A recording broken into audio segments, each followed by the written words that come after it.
everybody, and welcome to Fearlessly Authentic. I am your host, Jodi Bauer, and I'm so excited to have you join us once again. As you know, in this show, my goal every single week is to educate, empower, and inspire you. And today's guest is going to educate us very, very much about something that is really prevalent in our society in all ages and all stages of our life. And this is the use or sometimes abuse of Adderall and the effects that it can have on our bodies and our minds and our overall health. And with me today is Audrey Stimson, who has overcome her addiction, as we like to call it, to Adderall after being on it for 23 years. So, welcome to the show, Audrey. Thank you so much for having me. It is a pleasure, and I'm so excited for you to share your story. And I know that it was an emotional journey for you, and now you are this vibrant, healthy, very pregnant woman who is due. When's your due date? Now it's next Wednesday. Okay, okay. So by the time this airs. By the time this airs, because we were going to go live, but yes, we pre-recorded this because you're going to be induced early and Yes. going to deliver a healthy, beautiful baby boy. So thank you so much for being here with me today. And I'd like you to introduce yourself, even though I gave that little bit of intro, but I'd like for you to introduce yourself to our audience. No problem at all. So my name is Audrey Stimpson, obviously, and I live outside of Memphis, Tennessee right now. I lived in New York for about 8 years as a fashion photographer, shooting for top magazines, even the infamous Vogue. And I'm now Adderall free after 23 years. I was put on the drug at 7 years old. And after 23 years, it began to cause severe health problems, gut issues, skin problems. I was fainting all the time, depression, anxiety, joint issues, and autoimmune responses that I just didn't understand or know what was wrong, what was going on with my body. And I knew after fainting for the third time on the hospital room floor that something had to change. And it was really either me or the Adderall. And I am now free after 23 years. It was the hardest thing I ever did. I never thought it would be possible. And I'm so thankful to be here and telling the story that I honestly wish someone had been there for me and told me, like, it's going to be okay, that it's normal to become addicted to a substance that you're actually prescribed, and that addiction isn't a bad word. Right, exactly. And I think that that is why I am so happy that we met and that you can share this story, because I know a lot of girls out there, and I'm sure there are a lot of guys out there too, but I know more women that have this addiction to it, and they may not think about it as an addiction because it is a prescribed drug. And I think people really need to understand what the effects are of any drug, but this drug in particular, because as I said at the beginning of the show, it seems to be such a prevalent drug that is prescribed for so many children. And as you said, you were given this drug at 7 years old. Yeah, there are 3.5 million children currently prescribed Adderall as early as the age of 4. Wow. Yeah. That so we need to educate, empower, and inspire, and really teach the society out there what we can do to live without Adderall. And So let's start from the beginning and why you were prescribed Adderall when you were 7. You were in first grade, right? so, yes, I was in first grade and I was having trouble focusing and concentrating. I had some tantrums and bad behavioral issues. And multiple teachers told my parents, who were very educated and, listened to their teachers and their doctors, that, your child, it's harder for your child to do things. Even though I was making good grades, it was like she's having issues more so than other people in the class to do the same tasks. And so they, after having, issues with tantrums and other things like that, they thought, okay, well, I'll take her to a psychologist and see what's wrong. And after the third psychologist told my parents that I had ADHD and that I needed to be prescribed this new miracle drug, Adderall. It had just come out on the market and no one really knew about it. And there wasn't Google back then. So, my parents were like, okay, 3 different doctors are telling me that my daughter needs this drug and like she'll be okay. Like, I just want my child to be okay. I want her to be able to focus. I don't want her to struggle.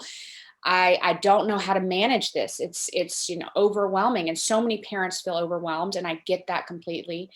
And my dad is a lawyer. My mom's a nurse. They're smart people. I come from a privileged home. And a lot of people with ADHD don't. And there's a lot of trauma involved. And I can talk more about that in a little bit. But I feel like they just didn't know what to do. And they trusted their doctors and their therapists and people that were like, this is in your child's best interest. And they put me on Adderall. But not until now do they know the effects of what something like that would do to a child, because I'm one of the longest case studies. I've been on it for 23 years. So that's how it started. Do you want to ask?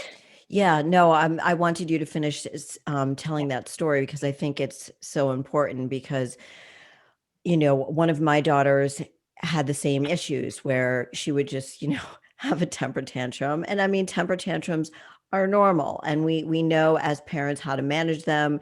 Every parent manages them differently, but when it's ongoing and you're like, why is my child reacting so dramatically with Small the thing. right to small things like throwing yourself on the floor, like, and a lot of people would say, oh, she's just being a drama queen. She's just being this. But when it's your own child, you're like, you know what? Something feels a little off. And I'm sure your parents, just like I am a parent, the last thing I ever wanted to do was put my daughter on any type of drug. Like, that's the last thing. You have this pure, beautiful child in front of you. The last thing you want to do is put a substance into their body, unless, God forbid, they're sick and, they have a virus or something that they need to take an antibiotic. And we know those aren't great for us anyway, but that's another show. That's another story. So, thankfully my kids were not on a lot of antibiotics, but anyway, so I understand, I empathize with what your parents were going through, because all we want to do is make sure that our kids are okay. We want them to feel normal. And we knew, and I'm sure your parents felt this way, that your behavior wasn't normal and that they knew you could do better in school. Even though you were only 7 years old, they knew that you could probably focus more. But it's sad to think that we relied on drugs, and that makes me really sad. And I'm so happy that you were Adderall free, but your parents didn't know because we didn't have Google. We didn't know that. We respected the doctors. If you Google it now, the first things that pop up are addiction centers and Adderall addiction and struggling with Adderall. And I just want other people to know too that it is, obviously a lot of people are prescribed this drug and don't feel like that they've become addicted to it, but your body becomes physiologically and psychologically addicted to this drug, as it's a norepinephrine, dopamine, and serotonin regulator. And over time, our body becomes addicted to that and expects that, also due to trauma and other things that I can discuss in detail. Yeah. So I'm glad that you brought up the dopamine and the other drugs. The dopamine, the high that you get, the dopamine, it's the same type of dopamine that's released from your body when you're working out, when you're having great sex. I mean, it's that high feeling. And it's the reason why people get addicted to working out, addicted to having sex, addicted to other drugs, including Adderall, because your body gets used to it and it wants more and more and more. And it's hard to wean off of it. And I know that there are people I know that have tried to get themselves off of it, and it's very painful for them, very difficult. And so this stems from, as I learned from you and from reading more about it, that it stems from trauma, right? In your childhood. So if we can get into that, I think this would be very helpful for people to understand. So ADHD is attention deficit hyperactivity disorder. And according to Dr. Gabor Mott, it stems from trauma from the attachment attunement relationship in early childhood and the lack thereof of that forming. So with the maternal figure, whoever that may be, it may or may not be a mother, it could be a father, it could be anyone else that takes on that mothering role. And so the caregiver, right? The caregiver. And if that proper attachment attunement relationship doesn't form with the mother, or if the mother has a thing called still face, where she disassociates or he disassociates because of past trauma, and the child perceives this stress, perceives this trauma, even if the mom or the dad or the caregiver is super happy and tries everything in the world to make the child feel comfortable and loved and thinks that they're happy and excited, the child still perceives the stress. Children are very smart, even as infants. Very. And they need this attachment attunement relationship to form properly in the, in utero. In early stages, you're connected to the placenta, Yes. and you feel everything that the mother feels. And then later in the first 2 years of life, they're crucial. So a lot of times, even if someone is adopted in early years, like even at like age 2, they still have trauma from that neglect or lack of attachment attunement relationship in early childhood. And my mother and father were going through extreme trauma at the time that I was born, the kind that you don't talk about. It's just, and it was by no fault of their own, but it really affected the way that she was psychologically at the time. And, my mom also came from a home of abuse with an abusive father. And actually, if you look back, it stems all the way back to my great grandmother trauma, this trauma that is connected from years and years. And it's almost like you have to stop it at some point. It's how do you stop the cycle? Right. And it absolutely is, because I've been to healers, and because we do carry that burden from our descendants, our ancestors. It just continues to carry on and carry on and carry on until somebody like you comes along and says, I'm cutting that cord. I'm stopping it right here, whatever it is, because you've researched this so much. Do you consider yourself an expert on this now? I'm not a doctor, and I just feel like I'm a passionate person that has researched this to the point of healing myself.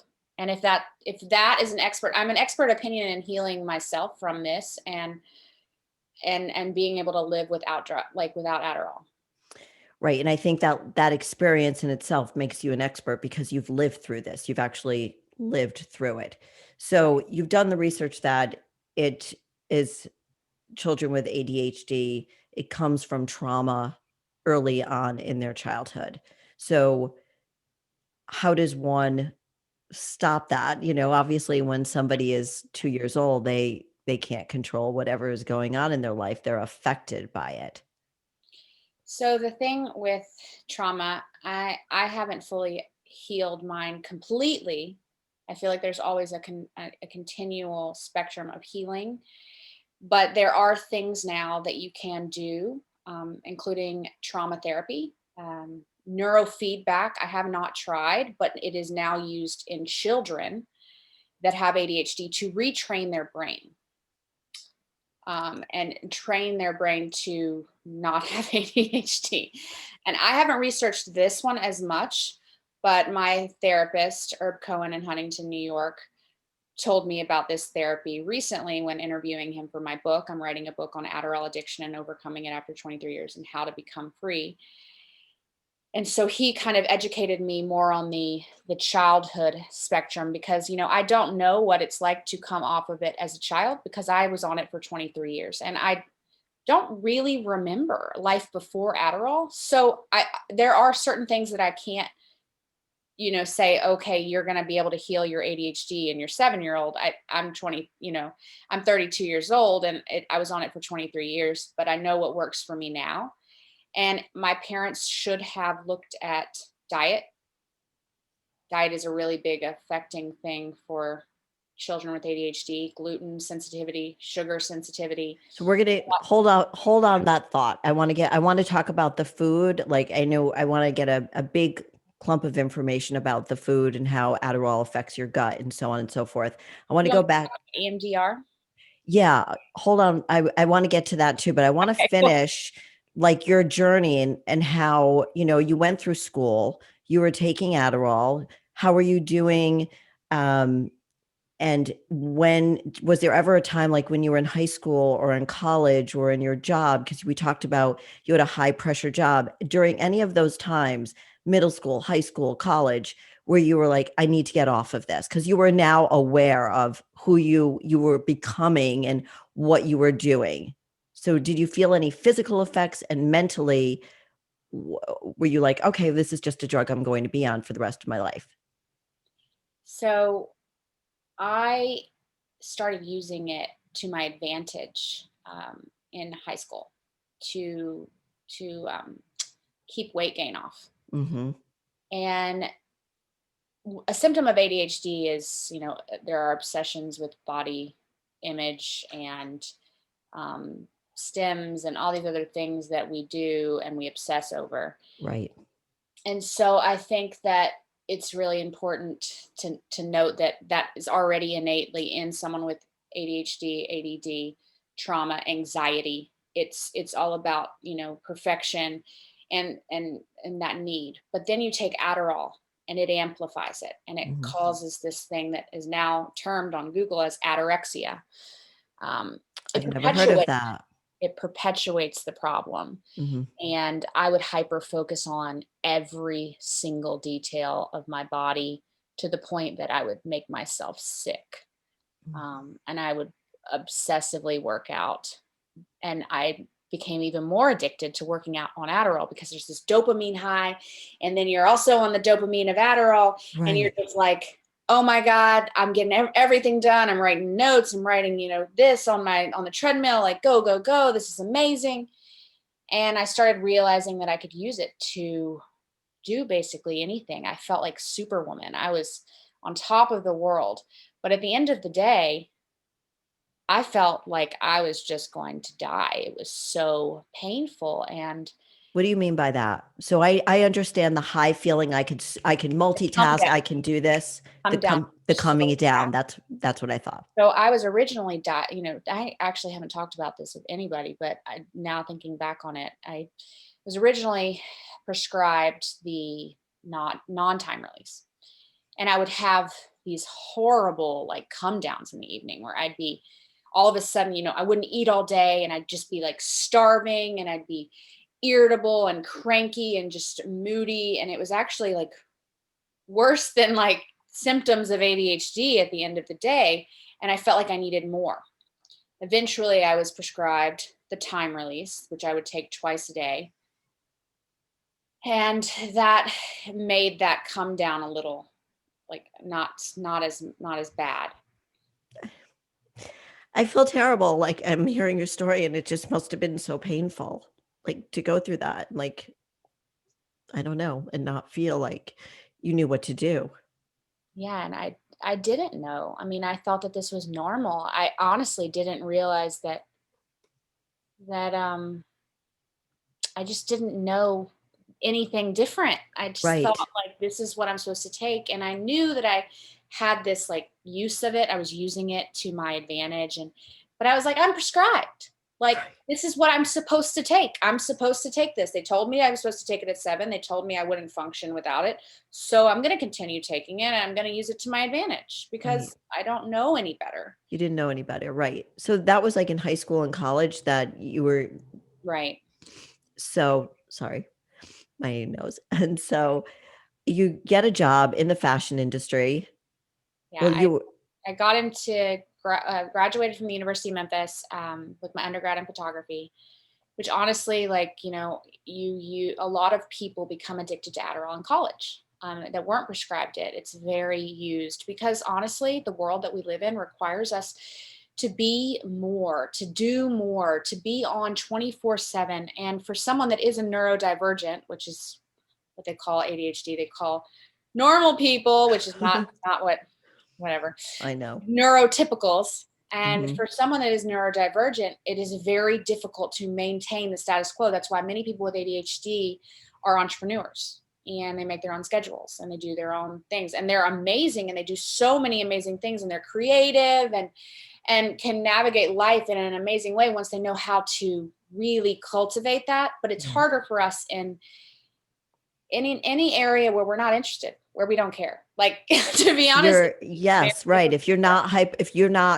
if you're not into it, it ain't gonna happen. because it's Right. a form, yeah, it's a form of the autism spectrum. And if you think about those with autism, a lot of them are very obsessed or very excited about three different things, and that's what they can focus so amazingly on. And that's very similar in ADHD, is that, like, we really need, I mean, we can stay up all night and get, like, build a whole website and, like, write a book, but we have to want it. Like, we have to be into it. And I think that college was very difficult for a lot of people in general. And a lot of people are like, well, I have ADD, I have focus issues. And it's not, ADD is more than just focus.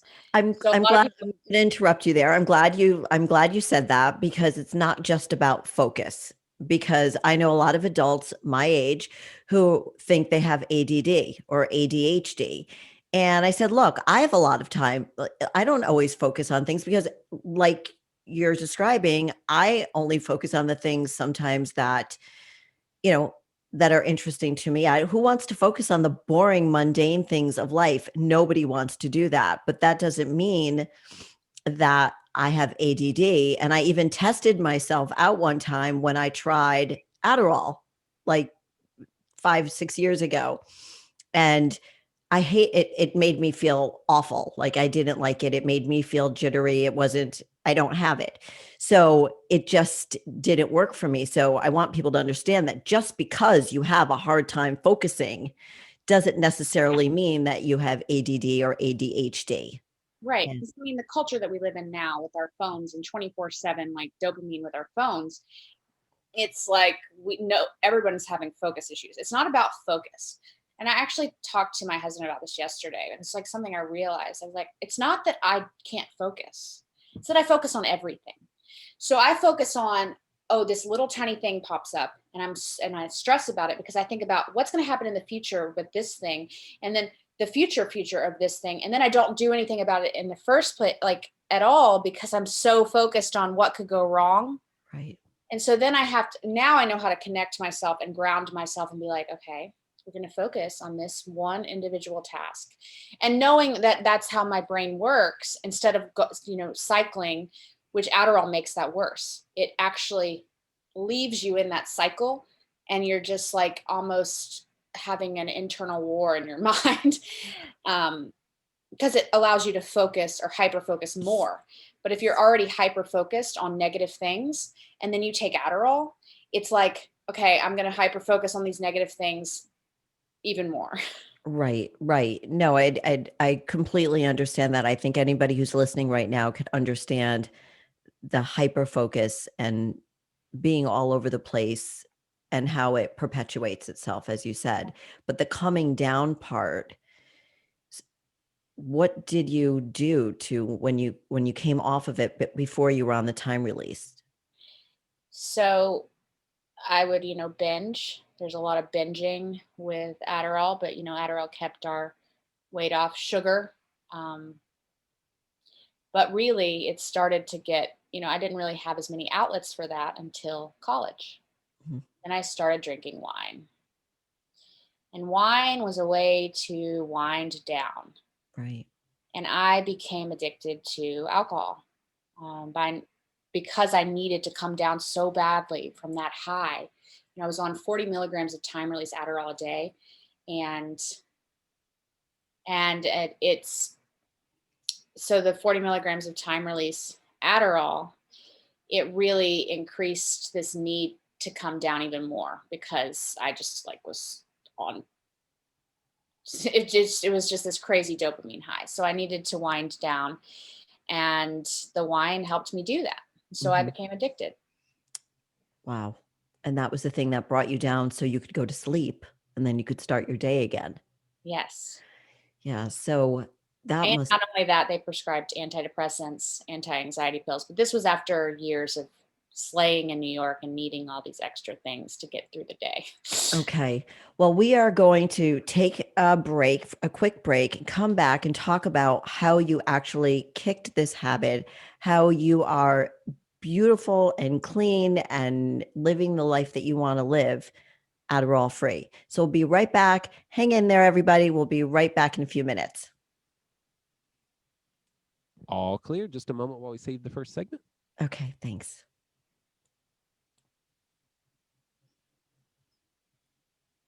Okay, Audrey, where'd you go? Okay, there you are. That was great. Okay, good. That was great. No, Sorry, I like, got like a little scared with the like break thing, and then I was like, well, no. I knew we had enough time. I knew we had enough time. So when we come back, I like that we talked about the trauma. Thank you very much for being so open. You really are. Just like I'm just thinking to myself right now, like your baby must be going, "Mommy, you're such a rock star." oh, Like I hear you talking, Mommy, and like you're doing so great. I hope so. It's really, really sweet. You look so good. Oh, thank you. I just slapped some like jojoba oil on my face. I was like, hopefully this will make it not do so crazy. No. You know what? I had so when we come back, what we'll talk about is how this affected your health, what you've done. We're going to talk and we want to talk about obviously I want to leave like a good 15 minutes to talk about how you know, how you got over this with the EMDR, right? EMDR? I can't, yeah. Okay. Yes. So EMDR, and then I did the food code with Tandy Gutierrez Unicorn Wellness. Like, Oh, yeah, I saw that. So, you know what? Let's talk about how you kicked the habit, okay? How you got help to become Adderall free, and then we'll get into gut or which makes more sense to you to talk about which one first. so, oh God, they're both. See, that's the problem. In my book, I do the EMDR first, but I really did both at the same time. So that's up to you. Whatever Let's you. talk about EMDR, Okay. okay? And you could give Herb another plug, and Yeah. then we'll talk about how you stay healthy and getting pregnant and so on, and we'll end it like that. Okay. All right. If you're all set, I can count you in. Okay. Great. In 5, 4, 3, 2. Hey, everybody, welcome back. Thanks for hanging in there with us. I am back with Audrey Stimson, who is talking to us about how she kicked the Adderall habit after being on it for 23 years prescribed, and how she's living like the most amazing, healthy life and is 9 months pregnant with a healthy baby boy. So, welcome back to the show, everybody. Audrey, welcome back.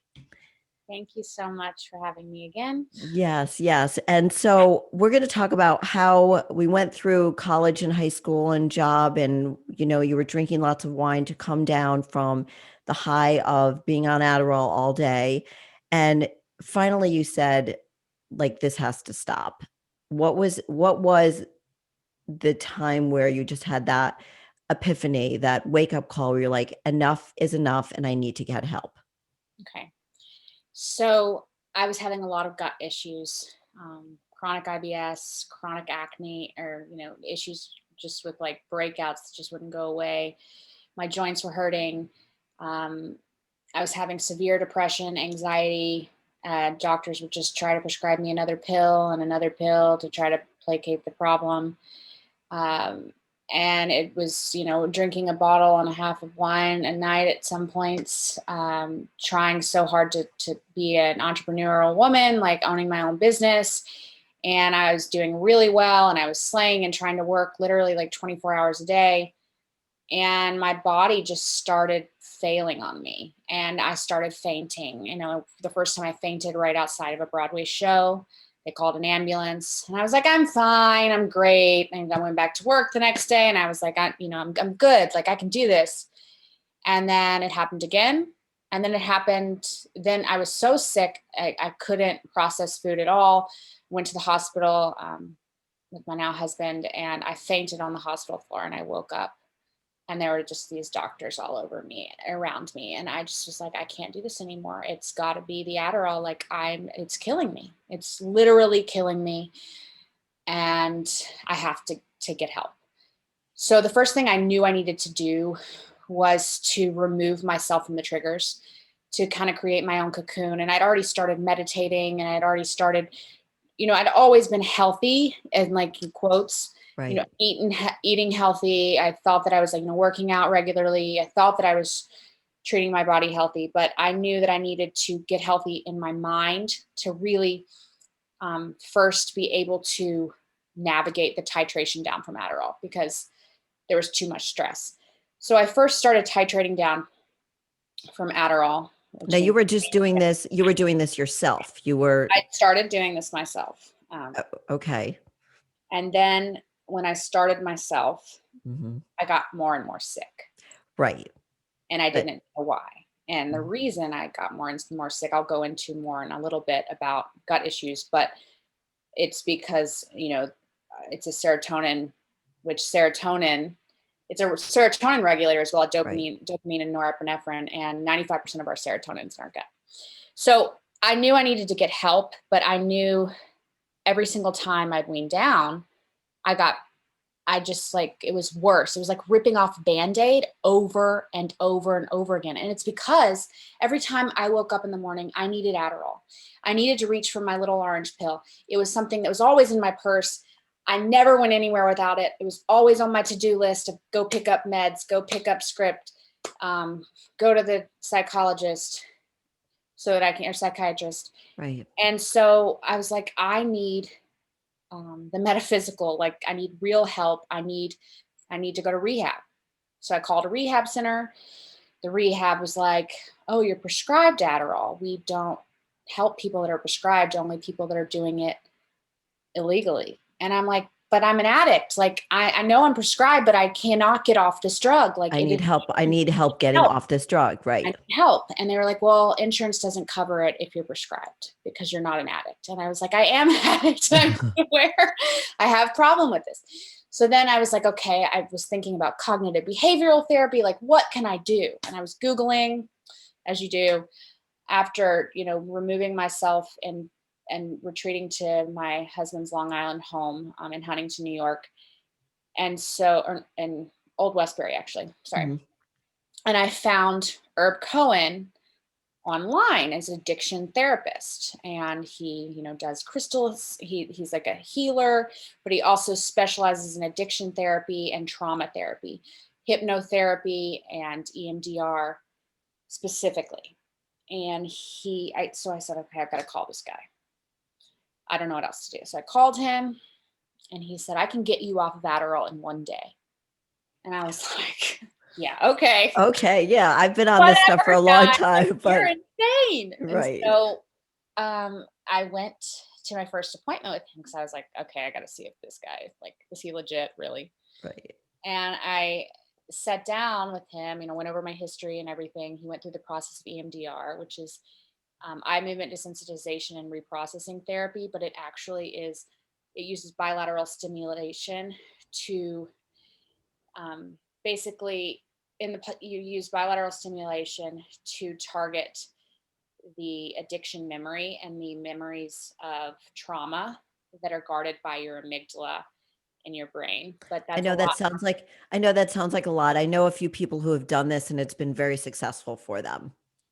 Yes, it relaxes your amygdala so that you're able to change the memories and actually like get rid of the addiction memory instead of just being, okay, so talk therapy does not get, because like I knew what was wrong with me. I was like, I know what's wrong with me, but I can't fix it. So please go into my brain and change it. And so he said, okay, let's do this the next session. You'll need more therapy to get rid of the actual trauma, but let's get rid of the addiction memory first. So I said, okay. I went back home. I came back then, next week. He set me down. He gave me bilateral sensors. They're like to put in the palms of my hands to basically stimulate the acupressure points there. You can also use tapping. on your chest. There are other ways, and they also use eye movement, as I said earlier, but that's not the only way for bilateral stimulation. So a lot of people use sensors. So he uses the sensors, puts them in the palms of my hand, and he tells me to get into the feeling of high. And so I started thinking of when was I most high on Adderall? Right. I was on the treadmill. I was working out. I was running. For some reason, running specifically, I mean, I always like weight train and did other things, but running specifically, that was my most high. So I got into that feeling of high. And he said, okay, I'm going to turn on the sensors. So he starts to turn on the sensors. And then all of the memories that I've ever had on Adderall started flooding through my brain. So powerful. Like all of these memories of feeling so on top of the world, standing on the ledge because I felt like I couldn't fall, participating in other drugs because I thought, why not? Slaying on a photo shoot, sneaking pills behind a client because I was like, kind of embarrassed, even though I knew I was prescribed, right. Running, working out, late nights in college, drinking, other drugs popped up because they were all attributed to the Adderall, and living in New York. And it's just a recipe for addiction. But all of these things popped through, and he told me to tell him when the memory stopped. So I said, okay, they're done. They just stopped flooding through. Like new ones weren't popping up anymore. Right. And he turns off the sensors and he says, we're done. Like, what? We're done? He's like, yeah, that should do it. Like, should get rid of your addiction. It's like, okay, no, there's no way. Like, there's no way. And I went home that night with my husband, and I was like, there's no way that worked. Like, he's like, yeah, there's no way that worked, because he was filming it. And I was like, there's no way that worked. I woke up the next day and I didn't want to reach for my pills. I love that. That makes me so happy. Yeah. Like, were you I was blown free. away? And it got rid of a lot of the withdrawal, that ripping off the Band-Aid feeling. There were a lot of other things that I needed to do to help deal with the lack of energy and the depression that can happen post Adderall. But that need, that desire for the pill, that was so hard to just, and I quit cold turkey that day because I didn't want to become addicted again. And I'm not a doctor, and I don't recommend anyone doing that without first consulting their doctor or talking to a therapist, or, really working close, especially if you have 3 kids at home and you're trying to quit cold turkey. Don't do that. Right. Because it really, as you mentioned a few times already, it really, our serotonin levels, it just really screws with the serotonin levels big time. I can't Especially even if you've believe, been on it for years. Yeah. I can't believe you went off of it cold turkey. Yes. I had to, for my own mental sanity, because I just couldn't continue I didn't need it anymore emotionally. Yes. And I honestly was afraid that I was going to continue needing it, because I hadn't worked to get rid of the trauma underneath. So he says, you know what, we worked further later, but to get rid of the underlying trauma so that you don't become addicted to something else. Right. You do that. But I also did not want to drink. Right. I didn't want wine because I didn't want Adderall, and wine had become connected to that addiction. So were you able to cold turkey wine and Adderall?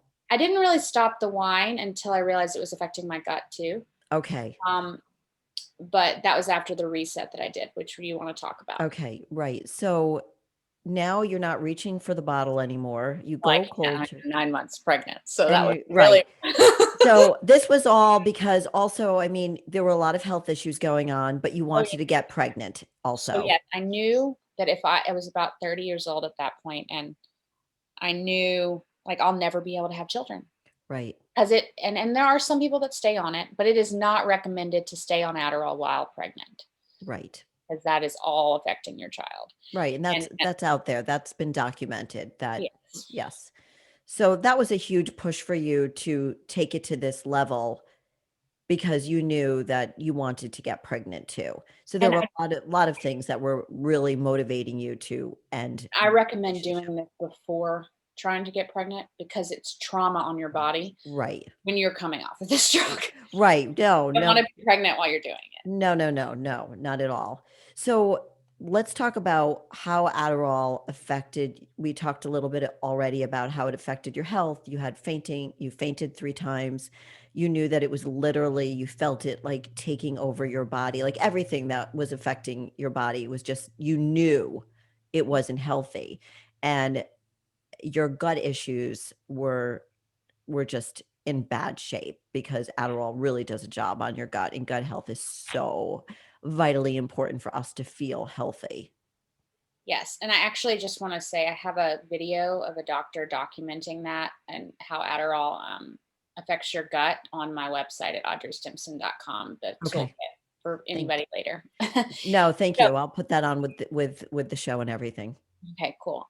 So I knew I needed to fix my food first too, because one of the biggest fears of people that are on Adderall and coming off of Adderall is weight gain, because that is a symptom of ADHD as well, but also Adorexia. It intensifies this need to, be perfect and come off of, and you're afraid to come off of the meds that are making it worse in the first place, which is Right. And then if you already have you have body dysmorphia, or you have body issues, body image issues from the stemming from childhood, that the last thing you want to do is, you don't want to go off of Adderall for several reasons, because you don't think you'll perform well, you don't think you'll function well in society.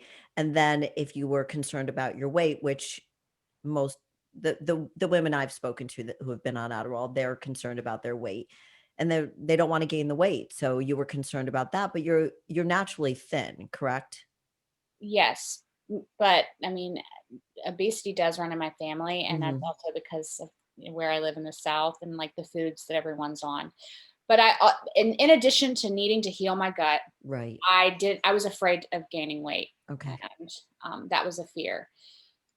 So I was, trying to figure out, I was crying on the bathroom floor in severe pain from the gut, because as soon as I started titrating down from the Adderall, everything got worse. Right. And I didn't understand why. I was literally not processing even the basic foods like onions, garlic, like things that you think are healthy Yeah. were just like ripping through my gut. Like I couldn't process raw foods, gluten, sugar, um, seed oils, canola oils, those kind of things, anything high in like uh, And obviously, if you add sugar and gluten and all these things, they're all bad processed for your food. body. Yeah, Right. Right. yeah, Right.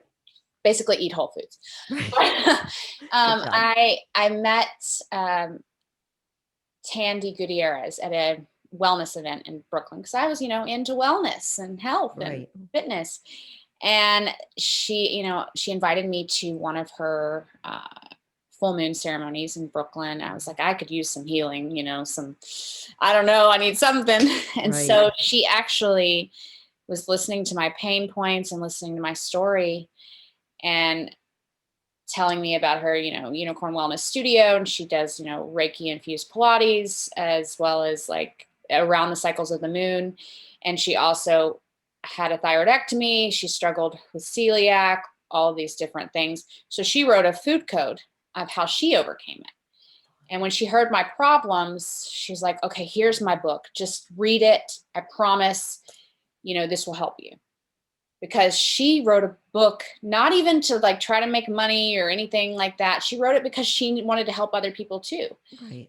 And so I read the book and I was like, this is me. This is what's happening to me. Everyone's telling me I'm crazy. I've gone to all these gastro doctors, all these people. They're all like, you're fine. Your gut's fine. Like, and I was tested for celiac and they were saying that I wasn't, because my gut wasn't deteriorated enough. Right. And I was like, no, there's something wrong. And because of the Adderall affecting the serotonin for 23 years, all of a sudden my gut has no Adderall in its system. Right. And it's like, you want me to do this without help? That's Right. not going to happen. And I'm not going to process foods anymore. You know what? Something similar, being in the health and wellness business for over 30 years, helping people lose weight. And when I have them do intermittent fasting or a cleanse of some sort, they get violently sick, and they don't want to continue because they feel they get sick. They have diarrhea, they vomit because they are getting rid of all the crap that's in their body, but they don't want to feel crappy. Right. So I'm assuming that you felt very similar to that feeling. It Yeah. may not, right? Yeah. I mean, I literally was just in so much pain, and I was crying, like, and I was losing weight, and I was malnourished because I literally couldn't process foods. I mean, chronic IBS because of coming off of Adderall. And I've actually talked to many other people coming off of Adderall, and they've had a lot of the same symptoms. I was also just having the acne got worse. I mean, it was just like, okay, my gut is, and those are all symptoms of gut distress, Right. gut dysbiosis. And so I was like, okay, I need to do this reset. And she had this reset in the book, and I did this whole reset, which I recommend, and literally saved my life, as well as using her Unicorn Wellness Studio Reiki infused Pilates to really regulate my system and help me get through withdrawal symptoms. So Yeah. what kind of foods did you start introducing into your body that started making you feel better? So there are certain, more than anything, on her reset, she cooks everything in coconut oil. Baking foods versus putting them in a pan. No dairy, no gluten. No sugar. And also gluten is the biggest one. It causes foggy headedness. It causes problems with your joints that people don't realize, in their fingers and their knees start popping. If you're aching all the time, I don't need ibuprofen or Tylenol ever now, because I'm never in pain because I don't have gluten. And I was in pain all the time, and I thought it was normal. Sugar also, for those with ADHD, it makes everything worse. You can't think properly, and the come downs are really bad, and it causes severe breakouts. And sugar in a lot of things. Right. And so at the end of the day, sugar is not good for anybody. Gluten's not good for anybody.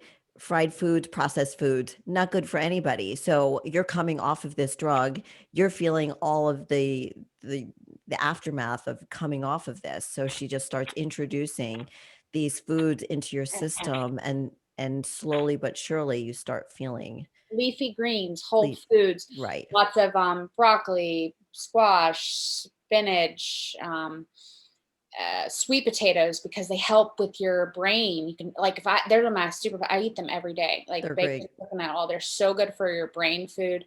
Also protein twice a day.